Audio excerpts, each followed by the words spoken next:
அமைதியான ஒரு சிறிய கிராமம், வெள்ளி மலைகள், ஒளிரும் நுண்ணுயிர்கள் சுற்றி மினுங்கும் இடம். அங்கேதான் ஒரு தைரியமான சிறுமி மீரா வாழ்ந்தாள்.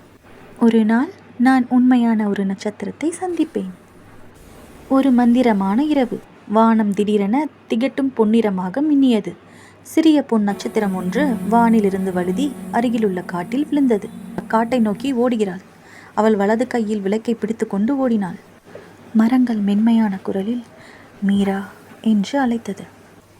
மீராவின் விளக்கு திணறி மினுங்கியது. முன்னால் ஒரு சிறிய ஒளிரும் உயிரினம் தோன்றியது. மீரா புல்வெளிகளை மெதுவாக தள்ளி ஒரு சிறிய ஒளிரும் நட்சத்திரம் அழுது கொண்டிருப்பதை கண்டாள். என் பெயர் லூமி. நான் வானத்திலிருந்து விழுந்து விட்டேன். என்னால் மேலே திரும்ப முடியவில்லை. கவலைப்படாத லூமி, நான் உன்னை வீட்டுக்கு அனுப்புகிறேன். மீரா மற்றும் லூமி நிலவொளியில் மின்னும் மூன்லிட் ரிவர் என்ற நதிக்கு செல்கிறார்கள். நதியின் நீர் வானத்தை பிரதிபலிக்கும் பெரிய கண்ணாடி போல ஒளிர்கிறது. அப்பொழுது நதியின் சுழற்சி புயலாக உருவாக்குகிறது. அப்பொழுது சந்திரன் வெள்ளொளியாலான ஒரு படிக்கட்டை உருவாக்குகிறது. மீரா, நன்றி. நான் இதுவரை சந்தித்ததிலேயே மிகவும் தைரியமான நண்பன் நீதான் மீரா. நீ வானுக்கு சொந்தமானவள் லூமி. உலகம் முழுவதற்கும் நீ பிரகாசமாக ஜொலிக்க வேண்டும்.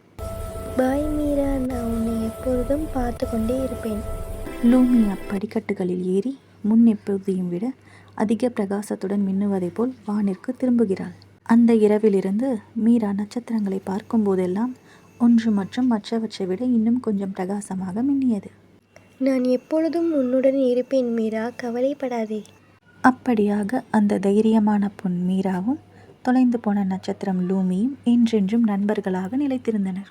பார்த்தீங்களா குட்டீஸ், இன்றைக்கி நம்ம பார்த்த கதையில் தைரியமான பெண் மீராவும் குட்டி நட்சத்திரம் லூசியோட கதையை பார்த்து எல்லோரும் என்ஜாய் பண்ணியிருப்பீங்க நம்புகிறேன். மீண்டும் இன்னொரு கதையில் நம்ம சந்திப்போம். ஓகே, பாய்.